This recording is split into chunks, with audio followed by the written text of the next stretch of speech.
What's happening, folks? Back with another reaction, back with some more Simple Minds.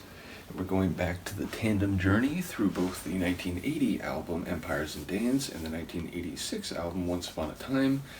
So we're back to Empires and Dance, and the next tune is Capital City. And I have to say, between, starting my Simple Minds journey, I believe with, is it Theme of or Theme for Great Cities? Either way, that was a very engaging tune and one that, felt very dramatic and soundtrack-esque, and then ultimately Empires and Dance, Capital City, it just feels like themes that they keep coming back to over just the albums that I've gone through, never mind, their even larger catalog. So, a capital city is the central node of some state or political entity. I suppose it's not always the biggest city, though I think in many contexts it often is, or in many contexts it is. Nevertheless, I wonder if this will have lyrics. I know this album is not a traditional song album in the sense that it has a lot of rhythmic grooves and it might have vocals, but they may not necessarily be full, like, multi-verse repeating chorus type of songs. Either way, not quite sure what to make of the title, but I'm intrigued that again it seems to be going to urban themes and large scales of human activity. Let's find out what Simple Minds means when they talk about Capital City on their 1980 album Empires and Dance.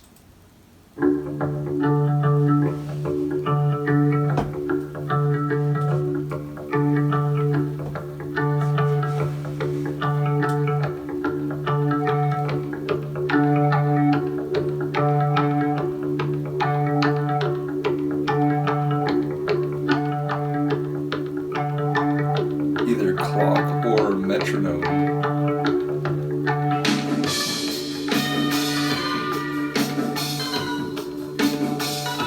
Well, that's wicked. A bit dystopian, a bit barren, a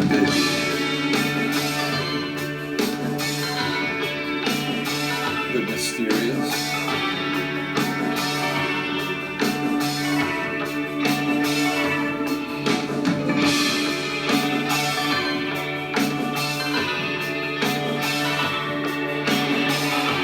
Discordant.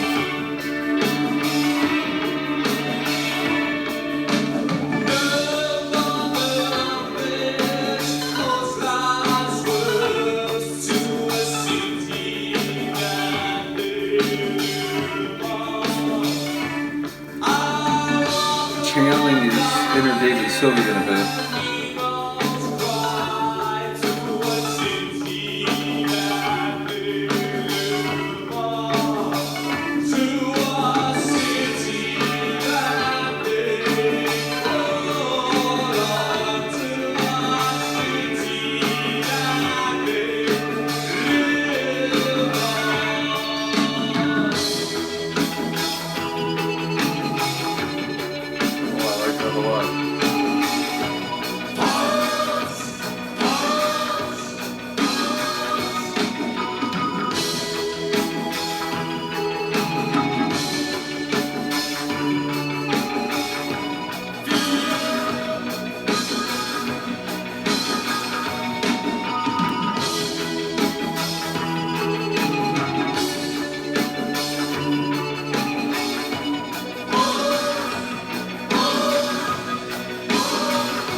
sound very celebratory or uplifting in the capital city.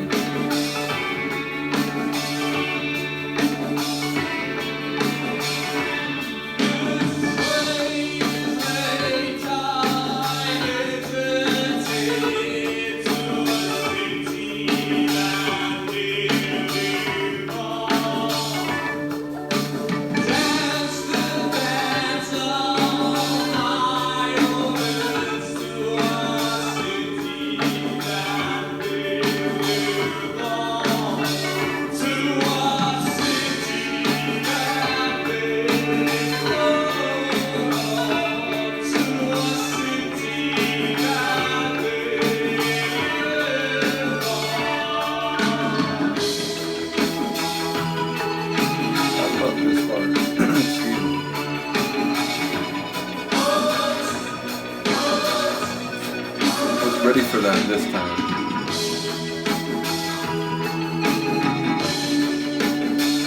And then another vocal at the end of this part, right?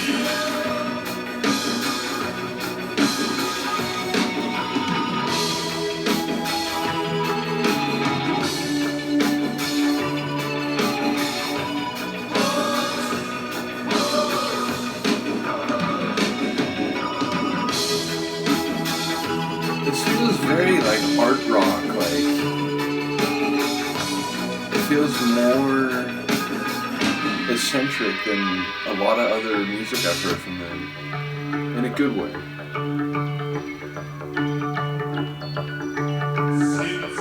These little bleepy bits.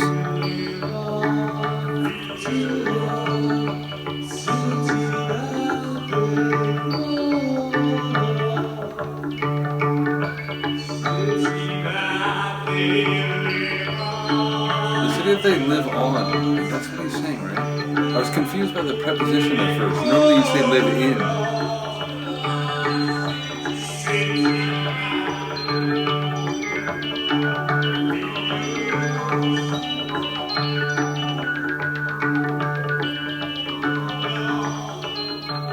Are you fading?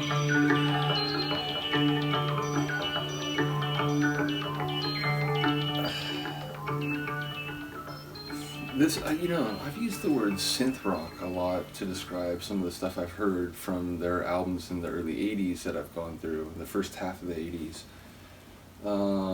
But yeah, knowing now more and more their catalog, it's like, that's only part of the story, and it's like, even for this album that I've heard so far, which admittedly I haven't heard the whole album, but yeah, even for this album, this one felt like really crazy and experimental. Like it felt like, in some ways, again, rhythmic and electronic in some of the sounds, but it was also like I mentioned David Sylvian, that was more about Kerr's vocals, but at the same time, it felt like a Japan tune or something. It felt like the really crazy, you never know what to expect, even if it's all sort of oddly compelling quality that you get from Japan's music or someone like Roxy Music. So yeah, a really interesting track. Obviously, syncopated, heavy, slower in tempo, discorded.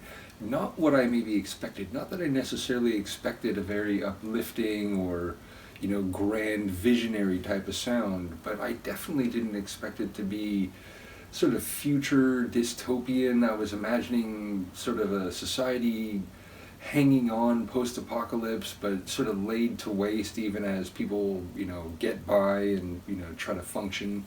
So it's making me think of very discordant and dystopian images, and the Sonics, by and large, or in large part, they had that feel of like things aren't quite right, and there's sounds and things that are maybe not running at cross purposes, but they're doing different things, they're at different purposes. So yeah, really interesting tune, even for this album, and even for a group I've come to know, just as, doing their own thing in their own ways, plural.